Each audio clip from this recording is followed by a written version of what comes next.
A vibration cuts through the silence, sharp and intrusive.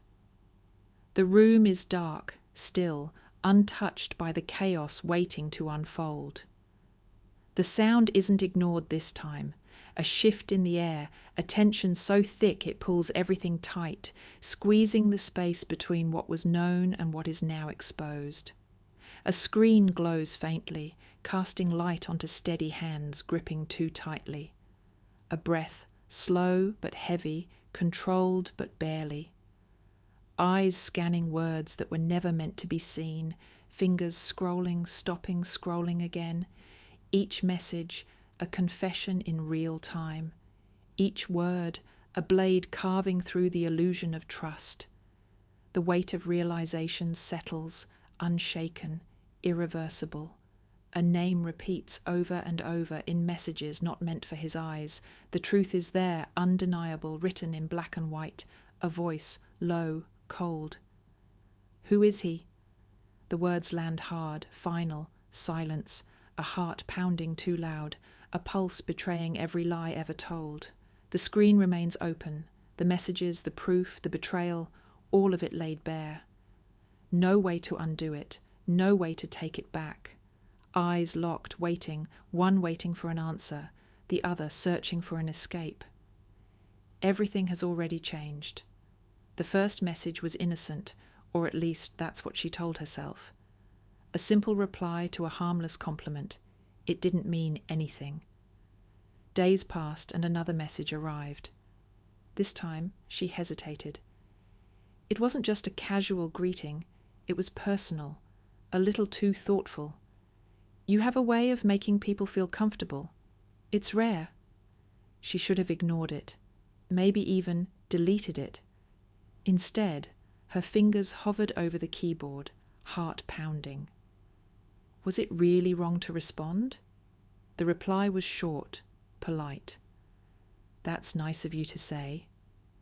The conversation should have ended there, but it didn't. The messages kept coming, spaced just far enough apart to feel unintentional, just far enough to make her feel like she wasn't doing anything wrong.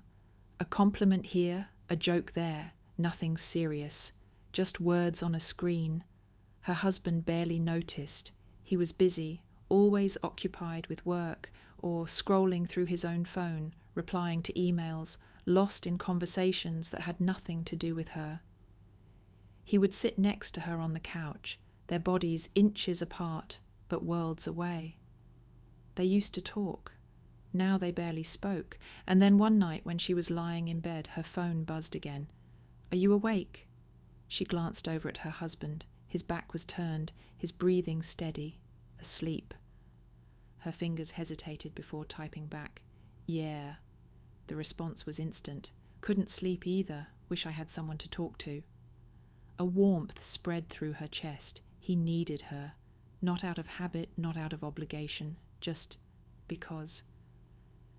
That night they talked for hours.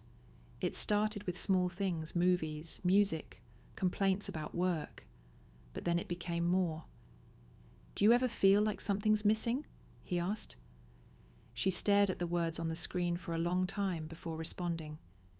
Yes. After that, there was no going back. The messages became a constant presence in her life. She would wake up to them, smile at them in the middle of a long day, wait for them late at night when the house was silent and she was alone in her thoughts. The conversations grew deeper, more intimate, not just about their days, but about their feelings, their desires. She told him things she had never admitted to anyone, not even to herself. She laughed more, smiled more, she felt alive. But then the guilt crept in. Her husband's voice would pull her back to reality, asking about dinner, about bills, about things that once felt important, but now felt distant. She would nod, answer mechanically, phone screen glowing in the corner of her eye, waiting for the next message. The first time she deleted a text, her hands shook. Why was she hiding it if it wasn't wrong? The second time, it felt easier. By the third, she had stopped asking herself why. One night, After another long conversation, he sent a message that made her chest tighten. "I wish I could see you." A pause. Then, "Would you ever meet me?" Her heart pounded. She should say no. She should end this before it went too far. But instead, her fingers typed back 3 simple words. "I don't know." A lie, because deep down she already knew the answer. The first time was supposed to be nothing. Just a meeting, just a moment, just a way to put a face to the words on the screen that had become a part of daily life. No harm in that. No promises were made. No rules were broken. At least, that's what she told herself. The coffee shop was small, tucked away on a quiet street where no one familiar would see. A neutral place, a safe space, just 2 people sitting across from each other, talking like they had done so many times before, except now there was no screen between them. The moment he walked in, something shifted. The air grew heavier, the weight of reality pressing against her ribs. The messages had been easy. The words had flowed effortlessly, unrestricted, but now here he was, real, standing right in front of her. He smiled, and her stomach twisted in a way that felt both thrilling and terrifying. No one had looked at her like that in a long time. The first few minutes were careful, light conversation, cautious glances. But then he leaned in just slightly, his voice lower, his words softer. He said her name, and the way it sounded in his mouth made her chest tighten.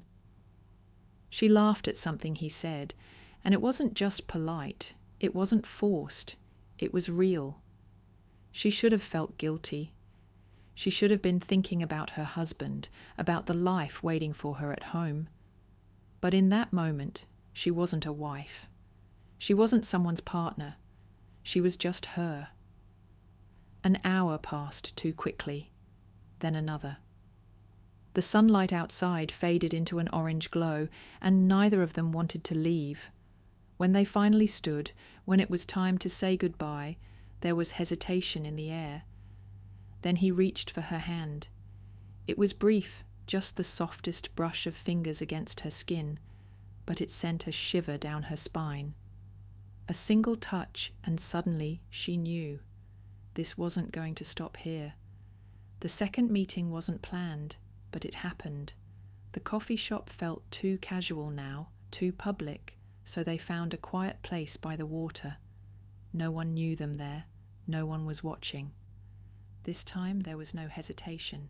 His hand in hers, his fingers tracing slow, deliberate circles on her palm as they talked. She should have pulled away. She didn't. His voice lower now, closer now, the way he watched her lips as she spoke. Then came the first real moment of weakness. His hand reached up, tucking a loose strand of hair behind her ear. The breath between them stilled. His fingers lingered for a second too long. She could have left. She could have walked away. Instead, she let it happen. The first time their lips met, it wasn't hurried. It wasn't desperate. It was slow, like an unspoken agreement had already been made. When she got home that night, she couldn't meet her husband's eyes. The lies started small. A late meeting at work, a last-minute errand, a phone kept face down on the table. It was easy, too easy. He never questioned her, never suspected anything. He trusted her. The messages became more secretive, the stolen moments more frequent. A new kind of thrill settled inside her, the excitement of something forbidden, the rush of a secret that only 2 people knew. She started checking her phone constantly, waiting for his name to light up her screen. Her hands would tremble when she typed back, not from fear, but from something darker, wanting more. But guilt was a shadow, always lurking. It crept in at night when she lay beside her husband, feeling the warmth of his presence, but knowing her heart was somewhere else. It whispered to her when he kissed her goodbye in the mornings, when he told her he loved her, completely unaware that he wasn't the only one anymore. The moments with him became an addiction, The excuses, the sneaking around, the way her body tensed when her husband picked up her phone even for a second.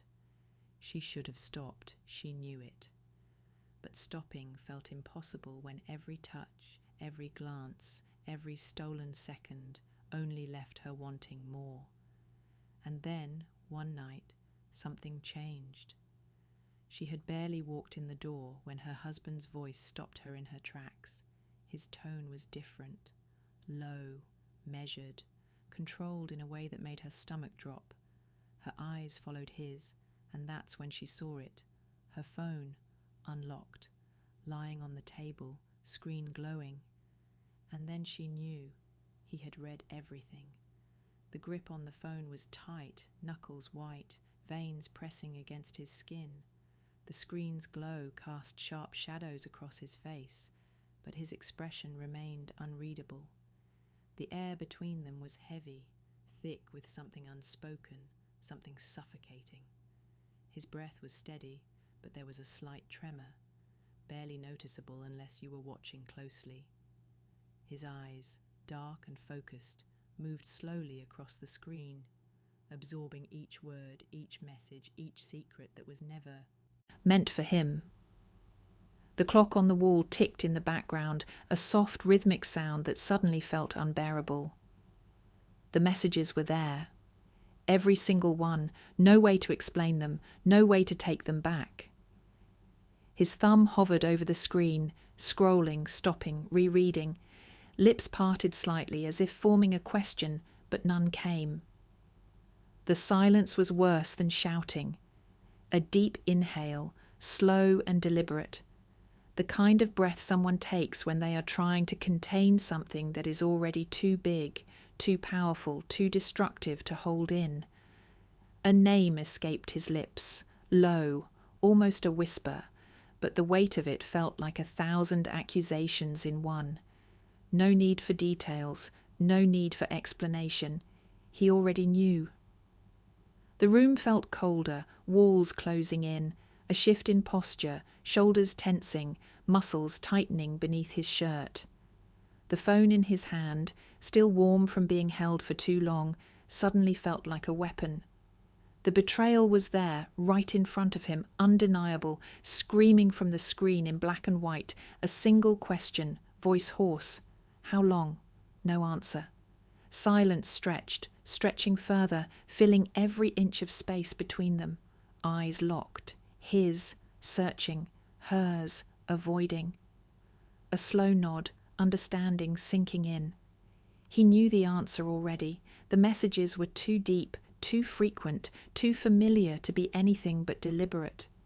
The affection woven into the words, the late-night confessions, the secrecy, it was all there, right in front of him.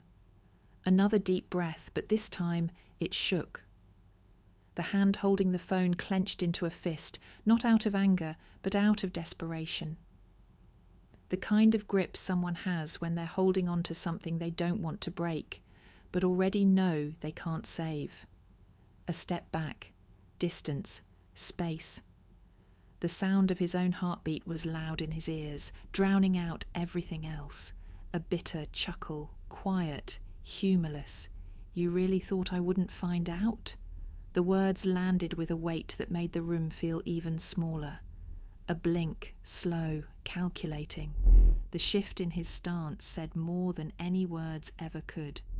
This wasn't just a mistake. This was something else entirely. A betrayal that wasn't just a moment. A betrayal that was built, brick by brick, message by message. Another name left his lips, but this time it wasn't hers. It was his. The other one. The name from the messages. The proof that this wasn't just a misunderstanding. A deep exhale, but it wasn't relief. It was exhaustion.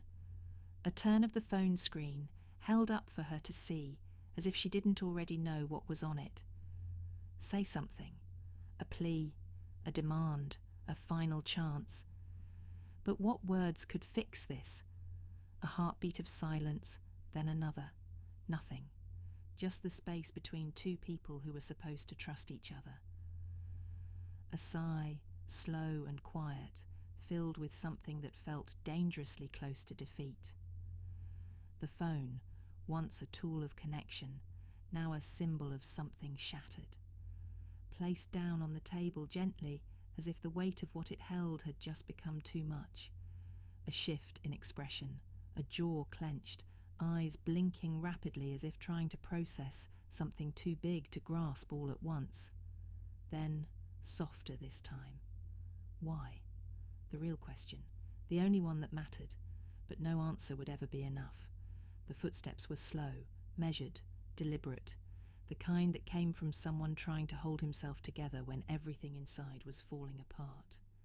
The air between them was thick, unspoken words pressing against the walls, suffocating. The phone, abandoned on the table, screen still glowing, evidence laid bare. The messages, the words, the secrets, each one slicing through the silence like a blade. The weight of them settled heavily in the space between them, too much to ignore, too real to pretend it wasn't there. A sharp inhale, shaky but controlled. Was I never enough? The question wasn't loud, it wasn't angry, it was something worse, something broken. The kind of words spoken by someone who already knew the answer but still wanted to hear it, just to make sense of the pain. No response. What words could fix this? A blink, slow as if trying to process the reality of what had been found. The hands that once reached out with love now hung stiff at his sides, fingers twitching like they weren't sure whether to clench into fists or let go completely. The silence stretched, deep, endless. A step back, distance. The kind that wasn't just physical but emotional, irreversible. The kind that said everything without saying anything at all. A breath unsteady. Say something. The voice carried more weight than a scream ever could, a demand, a plea, a final attempt to salvage what little remained. Still, nothing. A blink, a realization, a shift in his expression that said he already knew there was no explanation that could undo what had been done. A quiet chuckle, bitter, humorless. I should have known. The words stung more than any accusation, more than any rage-filled outburst. A turn, slow and reluctant. A final look before the distance grew wider, before the space between them became something permanent. A door creaked open, a pause, hesitation lingering in the air, a heartbeat of indecision, then a step forward, a hand on the doorknob, a deep inhale, shaky, the kind that came before a decision was made, before something broke beyond repair. The world outside was quiet, too quiet, the kind of silence that made the moment feel heavier, more final, a glance back, one last time, a look that asked a million questions but expected no answers. Then the door clicked shut. The room was empty now, but the weight of what had happened remained, heavy and suffocating. The phone screen dimmed, the glow disappearing into darkness, but the messages were still there. The words hadn't vanished, the betrayal hadn't faded. The night stretched long, cold, unfamiliar. Sleep didn't come. The house felt bigger, emptier. Every sound was too loud, every thought was too much. The next morning arrived, but nothing felt the same. The coffee tasted bitter. The sunlight through the windows felt harsh. The silence wasn't comforting, it was a reminder. The phone vibrated once. A sharp sound in the quiet, a message, not from him. The guilt settled deeper. Was it regret, or was it the fear of losing everything? No answer came. The door stays closed longer than expected. The silence inside the room is thick, unmoving, stretched beyond what feels normal. A breath is taken, deep but uneven, the kind that someone forces into their lungs when they're trying not to break. The weight of the unread messages lingers in the air, pressing down like an unseen force, crushing, relentless. The phone, now untouched, no longer vibrates with new messages. The words already seen are the only ones that matter. Each sentence, each secret exchanged, now stained into memory, impossible to erase. A slow blink, exhaustion settling deep. The kind that doesn't come from lack of sleep, but from something worse, from knowing that no amount of time will ever fix what has already unravelled. A glance toward the door, half expecting it to open, half dreading that it will. The minutes stretch. The house feels different now. Every sound is louder, every movement heavier, every breath more deliberate. The air is filled with something that wasn't there before, a distance, a realization, an irreversible shift. Then movement, a step, a pause, another step, slower this time, as if reconsidering the next one.